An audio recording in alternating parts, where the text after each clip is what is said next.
കഴിഞ്ഞ ഒരാഴ്ചക്കിടെ 1600-ലേറെ ലഹരിക്കടത്ത്, കള്ളക്കടത്ത് കേസുകൾ രജിസ്റ്റർ ചെയ്തതായി സൗദി കസ്റ്റംസ് അതോറിറ്റി.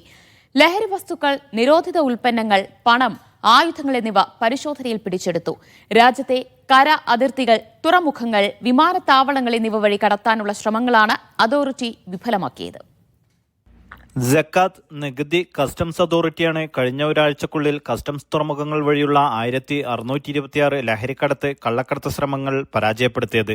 പിടിച്ചെടുത്തവയിൽ മാരക ലഹരി ഗുളികകളായ ഹാഷിഷ്, കൊക്കൈൻ, ഹെറോയിൻ, ഷാബു, ക്യാപ്റ്റഗൺ ഗുളികകൾ തുടങ്ങിയ 73 വിഭാഗങ്ങളിലുള്ള മയക്കുമരുന്നുകളും 882 നിരോധിത വസ്തുക്കളും ഉൾപ്പെടുന്നു.